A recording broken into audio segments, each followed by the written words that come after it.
নমস্কাৰ। আবৃত্তি কৰিবলৈ লোৱা কবিতাৰ শিৰোনাম অকণমানিৰ প্ৰাৰ্থনা। কবি ৰূপকোঁৱৰ জ্যোতিপ্ৰসাদ আগৰৱালা। অকণমানিৰ প্ৰাৰ্থনা। পোহৰ দিয়া, পোহৰ দিয়া, আৰু পোহৰ দিয়া, মনৰ আন্ধাৰ আঁতৰ কৰি আলোকলৈ নিয়া। সদায় সজাগ থাকিবলৈ মনত দিয়া বল।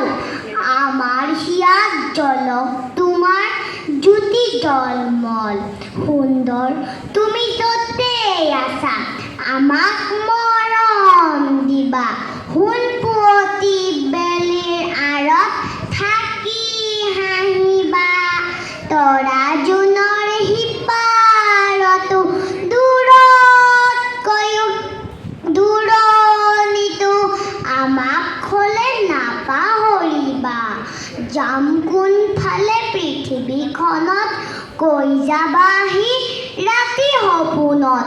নজনা নুবুজা সকলো কথা শিকাই বুজাই যাবা। সুন্দৰ তুমি নেদেখাৰে পৰা আমাৰ সেৱা ল'বা। আমাৰ সেৱা ল'বা, আমাৰ সেৱা ল'বা। ধন্যবাদ।